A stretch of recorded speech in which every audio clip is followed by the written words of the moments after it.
صل وسلم دائما ابدا على حبيبك خير خلق كلهم. دوستو، آج ہماری کلاس کا 9واں دن ہے، 9واں سبق ہے. اس میں ہم پڑھیں گے میم ساکن کی قواعد.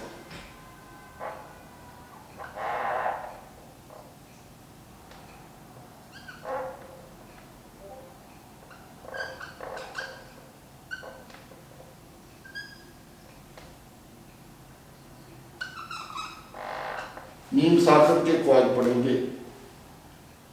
ہم نے جانا تھا کہ تجوید کا مرکز و محور کیا ہے. تجوید کا مرکز و محور نون ساکن، نون تنوین اور میم ساکن ہے. نون ساکن، نون تنوین کے قواعد ہم الحمدللہ بڑی اچھی طرح جان چکے. تو آج ہم کوشش کرتے ہیں کہ میم ساکن کے قواعد کو ادبر کر لیں. تو میم ساکن کے قواعد تو نون ساکن نون تنوین سے بھی آسان ہے، وہی ہیں، بلکہ یوں کہہ دیا جائے اظہار اخفاء اظہار اخفاء ادغام یا ادغام اخفاء اظہار، تین ہی قواعد ہیں. ادھر 4 تھے، ادھر 3 ہیں، اور 3 بھی بڑے آسان ہیں.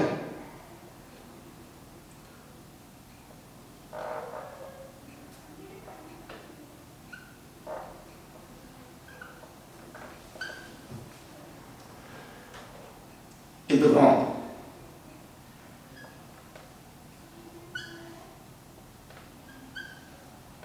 اخفاء،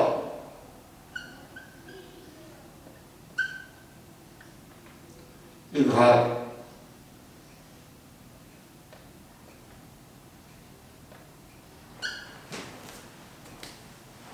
اگر ہم یہی بات کریں گے کہ ادغام اظہار اخفاء ادغام اخفاء اظہار، تو دھیان کدھر جاتا ہے؟ نون ساکن نون کی تنوین کی طرف. ہم نے پڑھنا کیا ہے؟ میم ساکن. جب میم ساکن پڑھیں گے تو پھر ان کو تھوڑا سا بدل دیں گے. ادغام شفوی،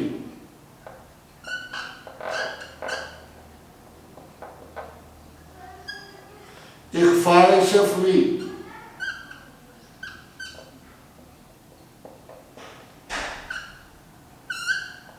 اظہار شفوی.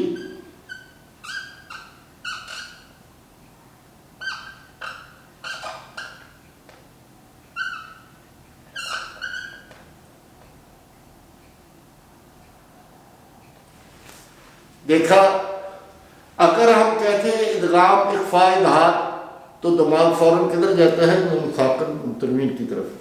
اگر ہم میم ساکن کے قواعد جانیں گے تو اس کے لیے کہیں گے ادغام شفوی، اخفاء شفوی، اظہار شفوی. بڑی آسان ہے، ان سے بڑی آسان ہے ادغام شفوی. اب بس بات سمجھنے کی دیر ہے. شفو، شفو کسے کہتے ہیں؟ ہونٹوں کو. شفتین، ہونٹ، دونوں ہونٹ. شفوی اسی لیے کہا کہ میم ہونٹوں سے ادا ہونے والا حرف ہے. تو پھر ادغام اس میں کس وقت ہوگا؟ فَهُوَ ضَمُّ الشَّيْءِ إِلَى شَيْءٍ، یعنی یا یہ دوسرے کسی چیز میں، اس کسی شے میں کب پیوست ہوگا، کب ملے گا؟ جب میم ساکن کے بعد میم آئے گی. ادغام کے قاعدے کو تو آپ جانتے ہیں کہ پہلا حرف ساکن اور دوسرا متحرک ہوگا. تو پھر کیا ہوا؟ یہ ہو گیا میم ساکن کے بعد میم آئے گی تو ادغام شفوی ہوگا. اگر میم ساکن کے بعد حرف با آئے، اگر میم ساکن کے بعد حرف با آئے تو کیا ہوگا؟ اخفا ہوگا. اخفا کے معنی کیا ہے؟ چھپانا. با کا مخرج چھپانا ہے یا میم کو چھپانا ہے؟ میم کو چھپانا ہے. میم کو اس کے مخرج میں چھپائیں گے تو کب چھپائیں گے؟ جب حرف با ہوگا. اگر اب تو بات تو کلیئر ہو گئی. 3 ہی کہتے ہیں، ایک حرف میم ہے، ایک حرف با ہے، باقی کے 27 حروف میں سے کوئی حرف بھی آ جائے گا تو اظہار کریں گے. اظہار کیسے ہوتا ہے؟ یعنی اس حرف کا صرف ٹچ ہونا، اپنے مخرج میں لگنا اور لگ کر آگے چلے جانا.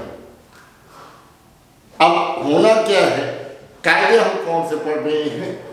میم ساکن کے. یعنی کہ میم ساکن جو ہے اس کو ہم ظاہر کر کے کب پڑھیں گے؟ جب میم اور با کے علاوہ باقی اس کے 27 حروف میں سے کوئی حرف آئے گا تو انشاءاللہ پھر لازمی بات ہے کہ اس کا اظہار کیا جائے گا. اب کیسے ہوگا؟ ان کنتم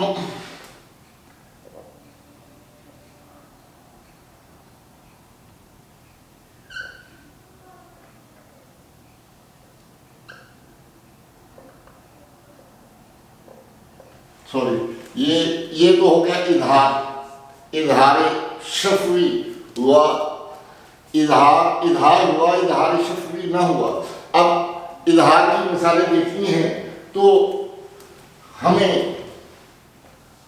27 حروف میں سے کوئی حرف لانا پڑے گا جو میم ساکن کی بات ہو. تو اس کے لیے بڑی سی آسان سی بات ہے کہ علم تارا کیف، علم تارا کیف.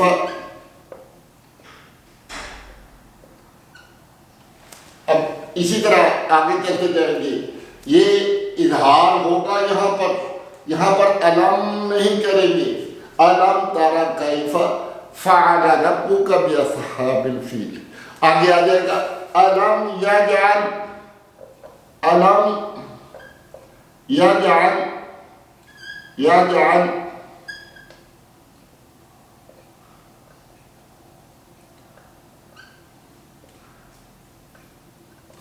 میم ساکن ہے. اس کے بعد یا آ گیا. علم یجعل کیا کہیں گے؟ علم یجعل. اسی طرح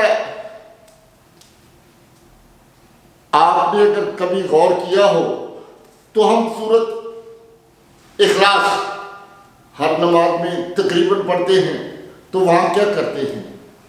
کچھ لوگ جو غلطی کرتے ہیں وہ یہ کرتے ہیں لم یلد ولم یولد. لم یلد نہیں کہیں گے. اب دیکھیں میم ساکن ہے، اگر یا آیا ہے لم تو اس میں اظہار کریں گے، لم یلد کہیں گے، لم نہیں کریں گے. تو ہم دیکھ رہے ہیں کہ اس کی مثالیں اظہار شفوی میں علم تارا کیف علم یجعل کیدہم فی تضلیل وارسل علیہم طیرا ابابیل ترمیہم بحجارہ.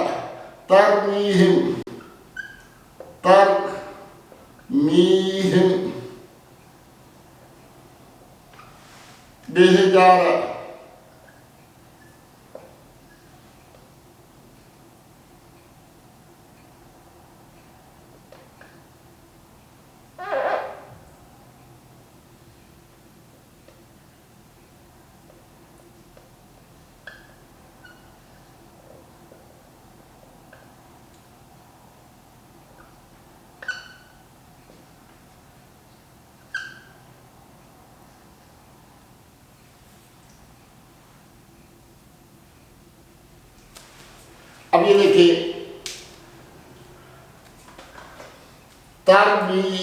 ترمیہم بحجارہ، یعنی میم ساکنہ ہے، میم ساکنہ ہے، اس کے بعد با آ گئی، اس کے بعد یہ با آ گئی ہے، یعنی کہ میم ساکن کے بعد اگر با آئے گا تو کیا ہوگا؟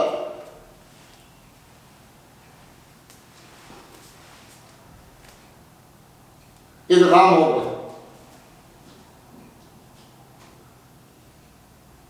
اخفا ہوگا۔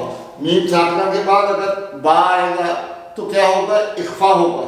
ترمیہم، ترمیہم نہیں کہیں گے، یہاں پر پڑھتے ہوئے ہم پڑھیں گے ترمیہم، ترمیہم، فرق دیکھ لیں، الم یجعل ترمیہم، ترمیہم بحجارۃ من سجیل۔ تو ادغام میں فی قلوبہم مرض، فی قلوبہم،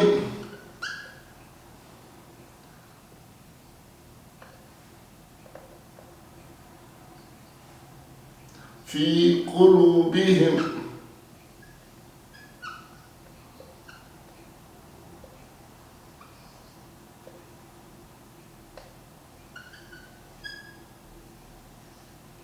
فی قلوبہم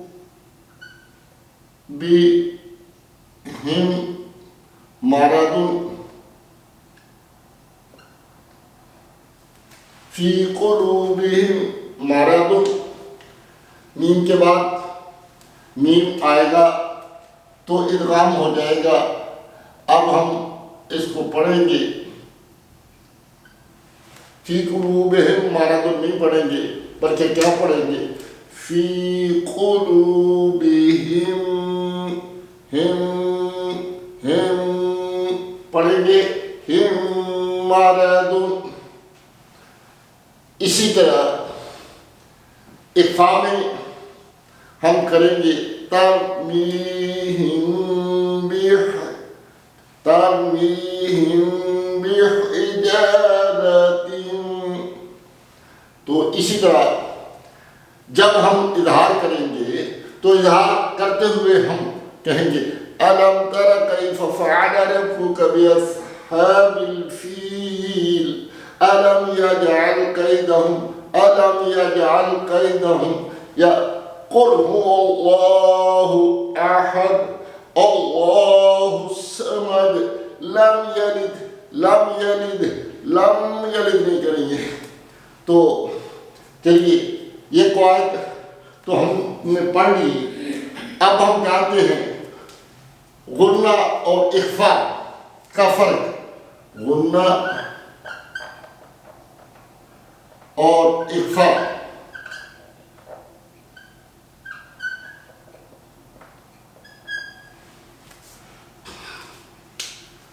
غنہ اور اخفا میں کیا فرق ہے؟ یعنی کہ اب ہم نے غنہ بھی کیا، غنہ کے کہاں کیا؟ فی قلوبہم مرض، تو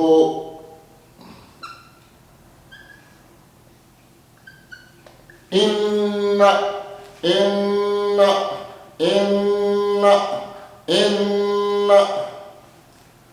ہم نے یہاں غنہ کیا، اور اخفا میں ہم نے کیا کیا؟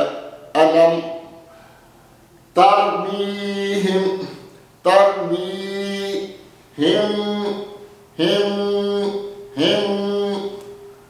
یعنی جب میم ساکنہ آئی تو اس میں اخفا کیا، میم کو اس کے مخرج میں چھپا کر پڑھا، آواز ناک کے بانسے میں ہلکی سی گئی، لیکن غنہ کرتے ہوئے آواز کا بانسے کے اندر جانا انتہائی ضروری ہے۔ جو جاتی ہے ان فی قلوبہم مرض، تو اس میں اظہار کیا، اس میں ادغام کیا، یعنی غنہ اور اخفاء کا یہی اصل فرق ہے کہ اس میں چھپاتے ہیں اور اس میں آواز کو غنہ کا بار بار تذکرہ آتا ہے، آتا رہے گا، کیونکہ سرور انبیاء کا ارشاد گرامی ہے من لم یتغنى بالقرآن فلیس منا، جو قرآن میں کو احسن انداز میں، جو قرآن میں غنا نہیں کرتا، غنا یعنی کہ مغنی، گانے والا عربی میں کہتے ہیں، اور عورت کو مغنیہ کہتے ہیں، تو گنگنانا اچھے انداز میں، اچھا جی۔ اس کے بعد ہم جانتے ہیں اس میں جلالت،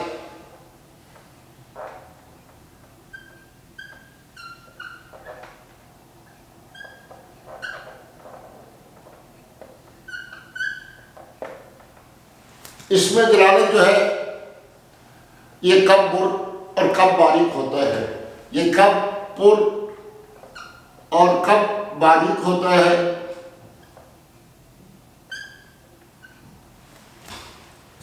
اس میں جلالت، ہم غلطی یہ کرتے ہیں کہ اللہ کو پر کرو، اللہ کو پر نہیں کرنا۔ اللہ تعالیٰ تو بڑی عظمت والا ہے، خالق ہے، مالک ہے، عظیم ہے، عظمت والا ہے، سب سے بڑا ہے۔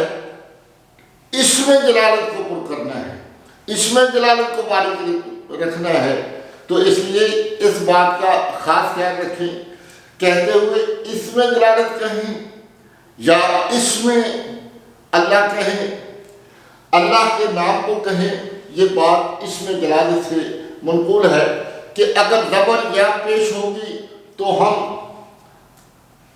اس کو پر کریں گے، اس کو پر کریں گے، اللہ اللہ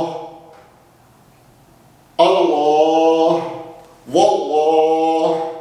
اگر زیر ہوگی، جیسے یہ سامنے بسم اللہ کے نیچے، میم کے نیچے زیر ہے، تو یہاں پر بسم اللہ نہیں کریں گے، بلکہ کیا کریں گے، بسم اللہ بسم اللہ بسم اللہ۔ ہم نے آج کے سبق میں یہ جان لیا کہ ادغام شفوی کیا ہے، اخفاء شفوی کیا ہے، اظہار شفوی کیا ہے، غنہ اور اخفاء کا فرق بھی دیکھ لیا۔ اس میں جلالت کب پر ہوتا ہے، کب باریک ہوتا ہے، اس کو بھی جانتے ہیں۔ اب ہم مشق کے طور پر کچھ آیات پڑھتے ہیں، 2 3 4 5، جیسے ہم نے سورۃ کافرون کل شروع کی تھی، قُلْ يَا أَيُّهَا الْكَافِرُونَ لَا أَعْبُدُ مَا تَعْبُدُونَ وَلَا أَنْتُمْ عَابِدُونَ مَا أَعْبُدُ۔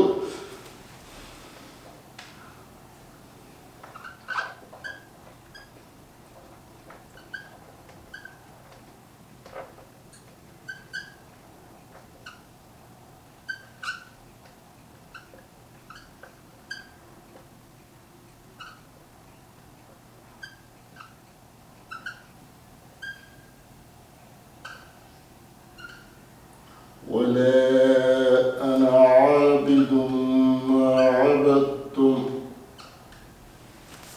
ولا أنتم ولا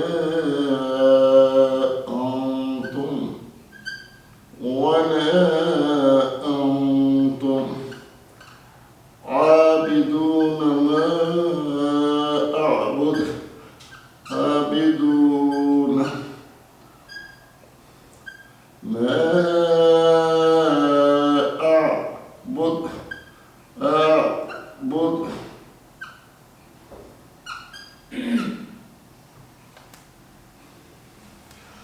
لکم دینکم، لکم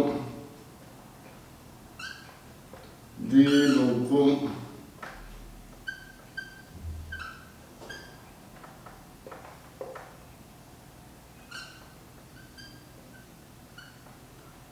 ولی دین،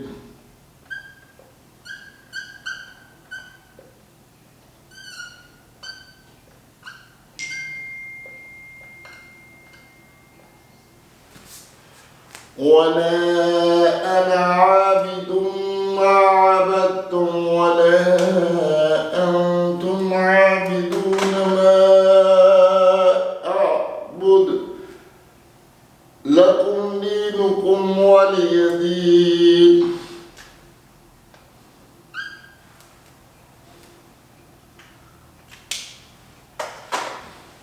اب دیکھیے کہ وہ ہونٹوں کو ناتمام گول کرنے سے ادا ہوتا ہے۔